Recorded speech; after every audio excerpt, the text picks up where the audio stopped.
It's time to work on the backing and the binding for our Pumpkins and Potions quilt.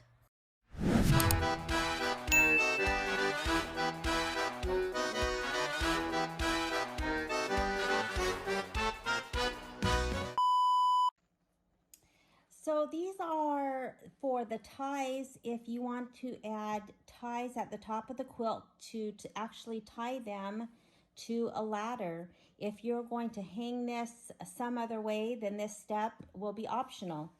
So I have the 4 pieces of fabric cut. These do not have interfacing on the back.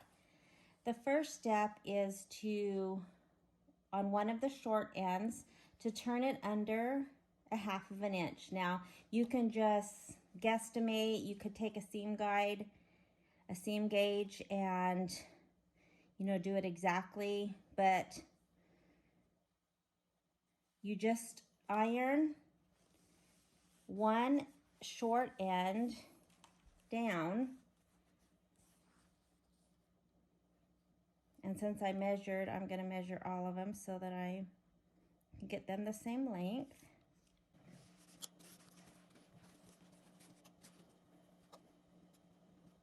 Again, it's really not critical, but I did one, so I'll do them all.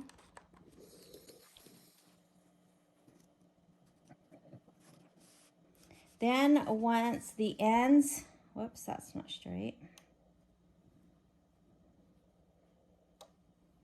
See if I can get that a little bit straighter.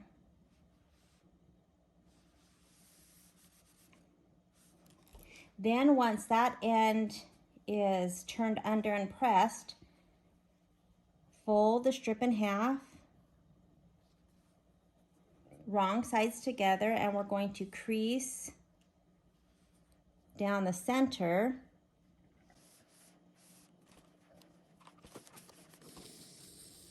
It's kind of hard to see the light gray of the wrong side against my light gray mat, but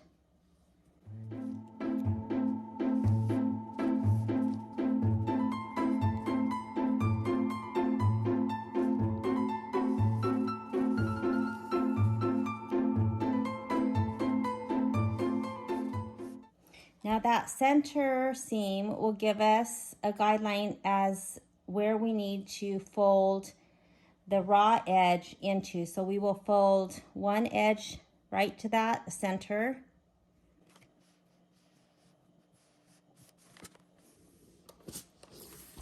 And then we will do the other side to the center.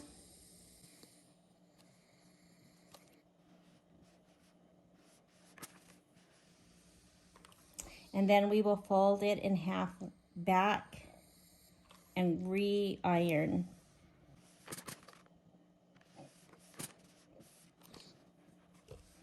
And I will do this to all 4 strips.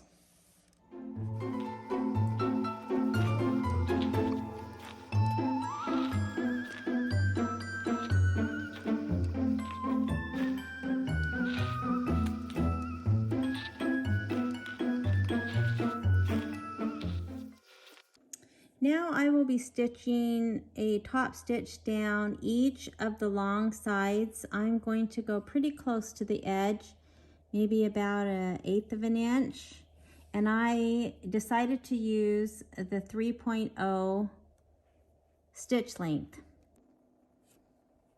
I put my needle down and butt my fabric right up against it. I'm just using my regular sewing foot. I have it aligned with the inside of this toe, and I have my needle moved to the right, not all the way to the right, but so it leaves me about 1/8 inch. Let's get this sewn.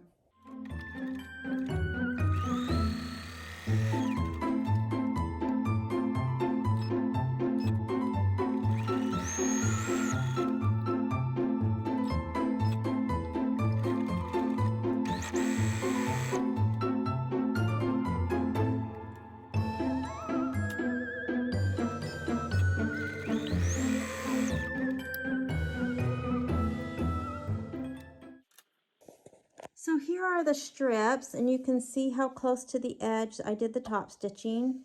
Here is the folded edge up here, and I used a thread that matched, and when I grabbed the bobbin to match, I grabbed the wrong one, so it's a little bit lighter on the back side. I'm not going to worry about it since these are just ties. At least I have all of the correct color on one side and not, you know, one dark and one light. So I'm not going to worry about that, but of course it's best to get a matching bobbin, and these will be set aside until we're getting ready to put the binding on. So we have the tops are the folded edge that we folded a 1/2 inch under, and then these are all just raw edge because they will be sewn into the binding, and so we did not need to hem those. So our 4 ties are ready. So for the binding, I have 5 strips that are cut 2.5 inches wide, and I need to seam these all together for the binding that goes around the quilt. And what I'm going to do is do a diagonal seam so that these seams will be diagonal, and so when the binding is folded in half, the seam won't be all in one place, it'll be spread out. So the way I do this is I put one strip up with the right side up, I'll take another strip with the right side down, and I am placing the selvages just beyond the fabric. There's no, you know, exact way to do it. You could just line it up like that, but you just don't want the selvage in. And how I'm going to sew is I am going to sew a diagonal line from the top of this top piece to the bottom of this piece. So it's just one straight line, and it doesn't, you can mark it if you want. You could take, you know, a little ruler and mark from there to there. It's so short that if you just start in that corner and kind of keep your eye on this corner and sew, it'll all work out.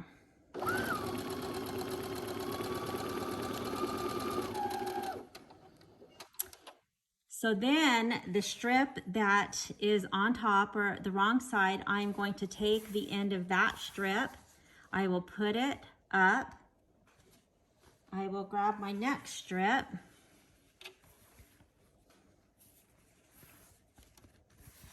this is my next strip, and I will do the same thing. So this is up, and there is a selvage right here, you can see. So I will make sure that I put that above, and then I will come to the left so I'm not getting that selvage.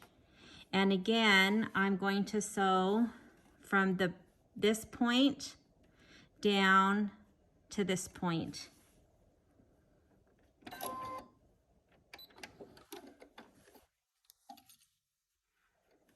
And I am just going to change stitch. However, you could cut if that, you know, is too much in the way. I want to make sure that that's straight. And then I will just eye down to this corner.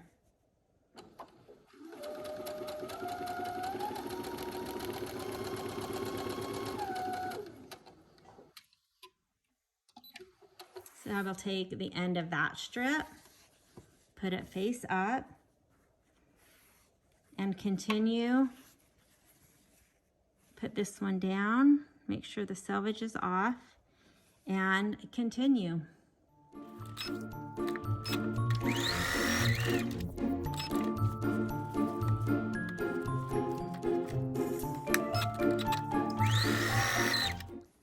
So all my strips are sewn together, and you can cut just 1/4 inch away from that line.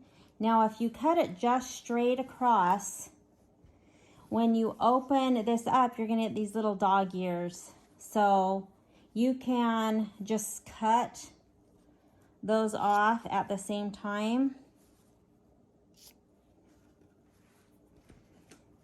and then they will not be there. So how you would do that is you just cut up, then do your 1/4 inch, and then cut even with this strip. Oops. And then those are already cut off. So I'm going to continue that, and then we'll press.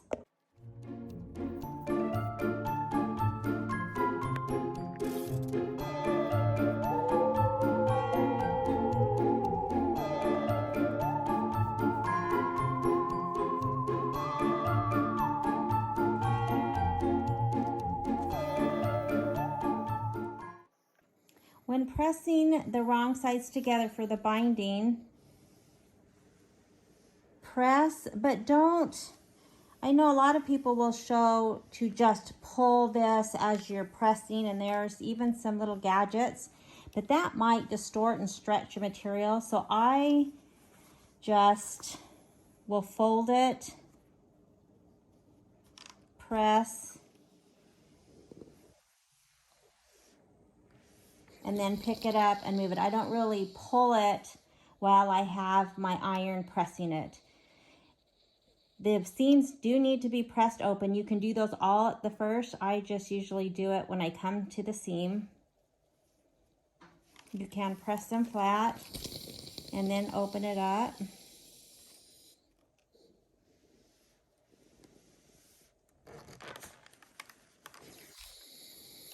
Oops, I missed a little dog ear. So this diagonal seam, so when I fold it, let me fold it backwards. So when I fold it and press, you can see that some of the seam is over here and some of the seam is on this side, so that when we do our binding, the seam is not folded in half. So that's why we do the diagonal binding.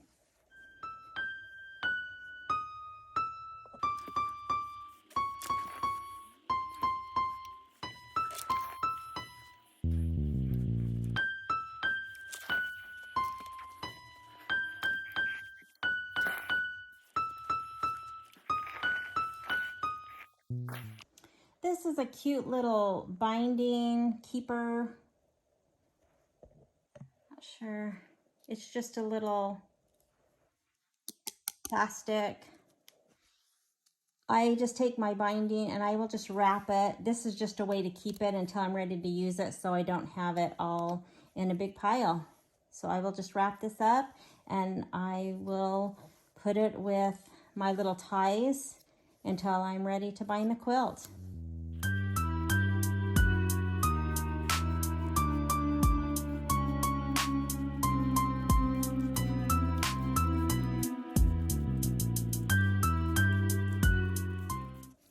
And that's just a nice, easy way to keep the binding. And I will just take a little, this is a little metal barrette for kids.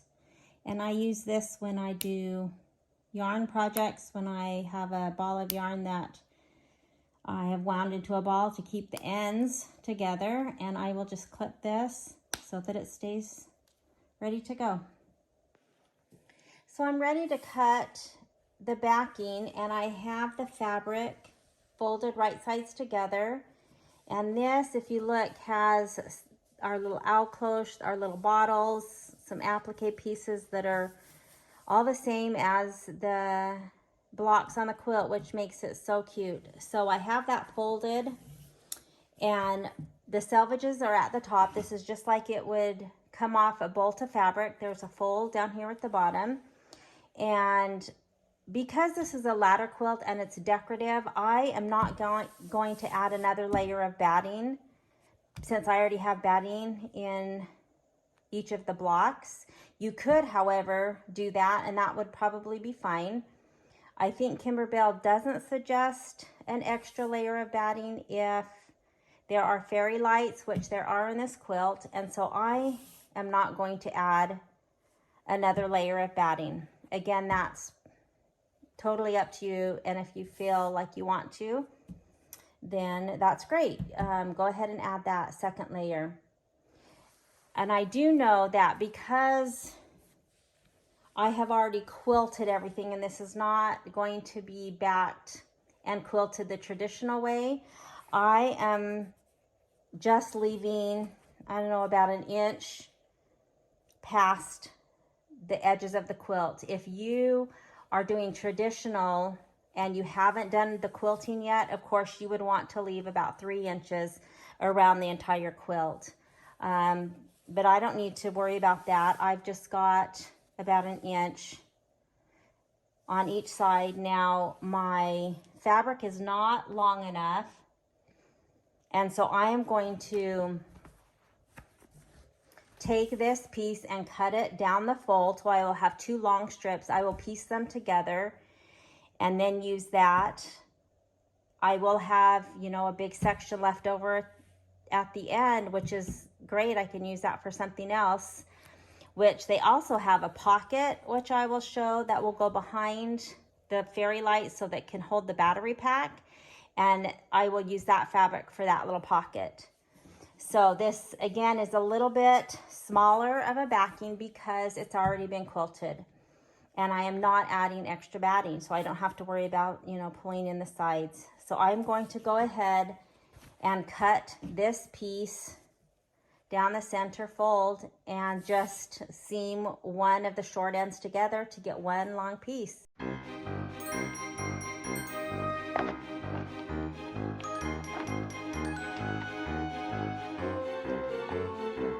So I'm ready to sew the ends of the backing fabric. I cut it in half, and I don't think I ever showed this, but I've been using this quilting foot. It's a 1/4 inch piecing quilting foot.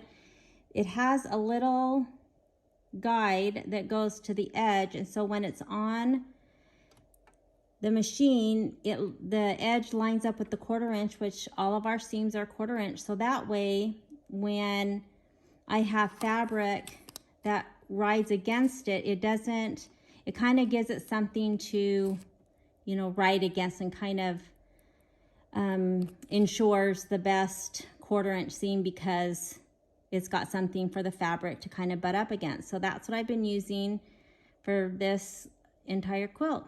And that's what I'll continue to use until I'm ready to actually stitch the backing on. I'm going to stitch in the ditch, and I'll talk more about that in a little bit. And so I will use a different foot for that.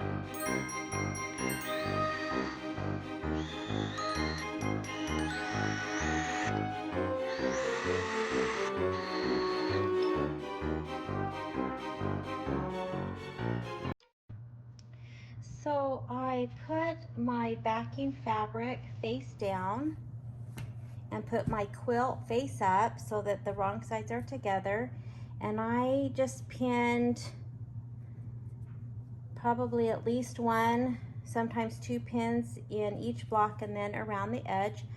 I did use straight pins because I couldn't find my curved safety pins. So if you do use straight pins, be careful when quilting. I hope I don't poke myself, but it's probably best to use safety pins. And so I've got everything pinned ready to go to stitch in the ditch. So again, when I started to pin, I started in the middle of the quilt and in the middle of the center of the quilt and pinned, and then kind of worked my way out towards the border. Then, you know, went up a section, worked my way out to the borders, came down, worked just to, kept making sure that the backing was as smooth as I could get it. So now I'm ready to stitch in the ditch. I'm getting ready to stitch in the ditch to finish putting the backing to the quilt top. And I am going to be using the monopoly thread. It's like a clear, like fishing line, but it's super thin. And I am going to set this off to the side of my machine since it's just a regular spool, kind of like I do metallic thread, and not put it on my actual machine. That thread recommends a 70-10 needle, so that's what I'm going to use.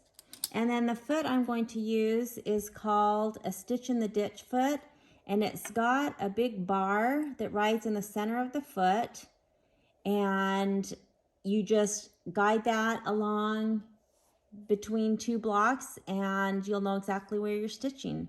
So that's the foot I'm going to be using. Now, as far as how I'm going to keep organized, since we've got a lot to quilt and there's a lot of vertical and horizontal seams, of course, they suggest that you start in the center and kind of work your way out. So I've decided I'm going to sew by section so I can keep myself organized.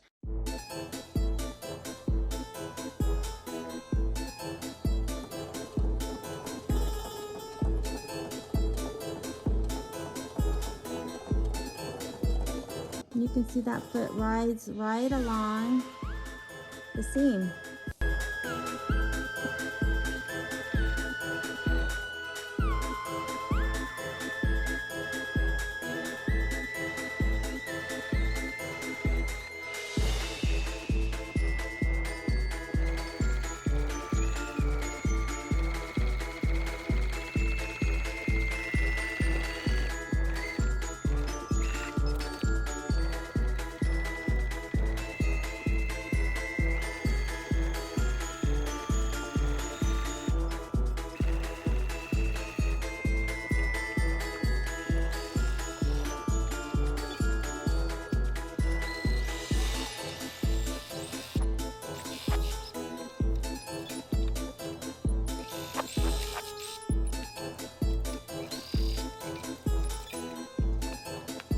So I have all of the horizontal seams sewn, and you can see that they look pretty good. There's a few spots that I wasn't perfect, but overall it looks great. You can barely see. And then if I turn it over the back, here's the stitching. You can't even really see it because it disappears into the background, but there's what the stitching on the back looks like.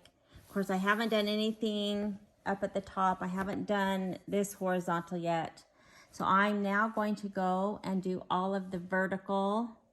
I'll start in the middle and work my way down, then flip the quilt around back to the middle and work the way down, which will be to the other end of the quilt. And then I will do the outside borders.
So I've done all of the horizontal and vertical seams except for the border. So I'm going to start and I'm going to do the inside along the entire quilt, and then I'll come do about 1/8 of an inch from the outside quilt border before I cut this excess off, and then I'll be ready for the binding.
The edge basted all the way around just to keep the layers together for the binding, I need to trim off the excess background. So I will trim this from around the entire quilt and get ready to put the binding on.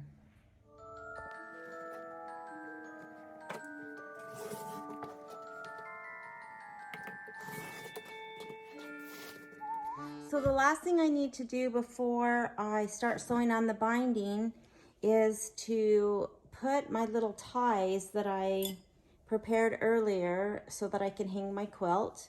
Again, this is an optional step depending on how you want to display your quilt. So they go, of course, at the top, and I need to flip this over to the back.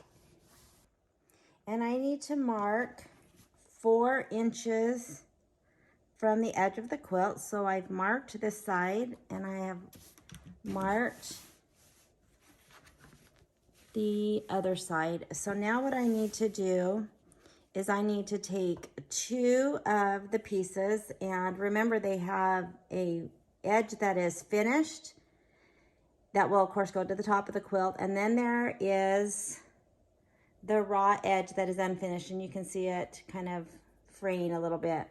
So I need to put the raw edge, unfinished edge, towards the top of the quilt on one side of the mark, and this will just go to the other side. They'll just be side by side. And then I will do the same for the other side. Then I'm going to go to my machine and just tack these down about 1/8 of an inch from the edge so that they will be encased in the binding. And I will, when I put my binding on, go over several times to reinforce that. But the first thing I'm going to do is just go tack these down so that I don't have to worry about them slipping out of place while I'm putting the binding on. I wanted to show before I put these on that, remember I had one side that had the darker top stitching, and then I had used the wrong bobbin, and so the back has the light. So I wanted to make sure, again, these will be tied and you'll probably be able to see both sides, but I am positioning both of the dark side that I want facing up so that when we bind and they go up, this will be towards the front of the quilt. So here is my mark.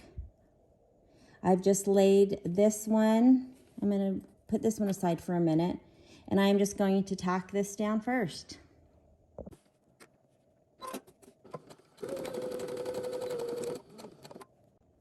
Now I'm just going to take this other side, get the raw edge, make sure I have that dark top stitching up, and place it just right next to the other one. So here is the back of the quilt with the binding ties stitched on. Again, 4 inches from the side, and then I just placed the binding on each side of my 4-inch mark, and that's what they look like. Now if I turn the quilt to the front, you won't see them at all. You'll see where they've been basted, but you won't see the actual ties. What will happen is when I put the binding on and sew the binding down, these will just kind of flip up from the back so that I can tie them onto the ladder. So from the front, it doesn't look like anything. All right, so now it's time to put our binding on.